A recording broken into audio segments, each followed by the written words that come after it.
నమస్తే అండి. మనుషులు మనసులో వాడికి ఎన్నో కోరికలు ఉంటాయి. అది కావాలి, ఇది కావాలి అనేసి ఎన్నో కోరికలతో తపిస్తూ ఉంటాడు. కానీ బయటికి మాత్రం ఏ కోరిక లేని తపస్సాలిలాగా నిగ్రహంగా నటిస్తూ ఉంటాడు. ఉదాహరణకు పక్క వ్యక్తి అధికంగా సంపాదించాడు, వాడికి మంచి పలుకుబడి వచ్చింది, వాడికి అధికారాలు ఉన్నాయి, ధనం ఉంది అని అనుకుంటే వాడు ఏదో చేసి సంపాదించేశాడు అంటే వాడు తప్పు మార్గంలో సంపాదించాడని అంటాము. కానీ వీడికి మనసులో నాకు అంత ధనం ఉంటే బాగుండేది, నాకు అలాంటి పవర్స్ ఉంటే ఇంకా ఈ సొసైటీని బాగు చేసేద్దును అని అనుకుంటూ ఉంటాడు.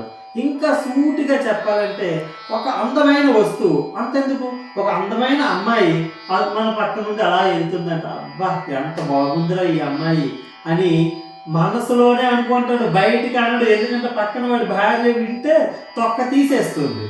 కనుక ఆ అంత అందమైన అమ్మాయి నాకు భార్యగా లభించుంటే బాగుండు, భార్యగా అని అనుకోడు, ఒక ప్రియురాలులాగా ఊహించుకుంటూ ఉంటాడు. కానీ బయటికి మాత్రం ఏం బాగుందిలే, నీకంటే సుందరమైనదా అన్నట్టు ఉంటాడు అన్నమాట. అంటే మనసులో ఎన్నో తప్పుడు భావాలు ఉంటాయి, కానీ బయటికి మాత్రం మంచి వారిలాగా నటిస్తూ ఉంటాడు. ఈ విషయాలన్నీ మన పక్క వారికి తెలియకపోవచ్చు, ఇతరులకి, కానీ పైన భగవంతుడు అనేవాడు ఒకడు ఉన్నాడు, వాడికి తప్పనిసరిగా అన్ని విషయాలు తెలుస్తుంటాయి. మన మానసిక భావనలన్నీ మన శరీర స్పందనల ద్వారానే ప్రకృతికి పరమేశ్వరుడికి తెలుస్తూ ఉంటాయని వేమన ఎంత చక్కగా చెప్పాడో ఈ పద్యాన్ని విందాం. మరి వేమన చెప్పిన 51వ పద్యం. అంతరంగమందున పరాధములు చేసి మంచివాని వలెను మనుజుడుండు.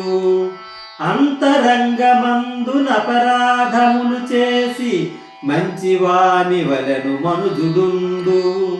ఇతరులెరుగకున్న ఈశ్వరుండెరుగడా విశ్వదాభిరామ వినురవేమా. ఇది ఈ పద్యభావము మరి మీ అందరికీ నచ్చినట్లయితే లైక్ చేయండి, షేర్ చేయండి, సబ్స్క్రైబ్ కూడా చేసుకోండి. ఎన్నో పద్యాలని ఎన్నో విషయాలు పెడుతూ ఉంటాను, మరి అవి మీకు తప్పనిసరిగా వస్తాయి. వీలుంటే ఒక సబ్స్క్రైబ్. Thank you. నమస్తే. జై హింద్.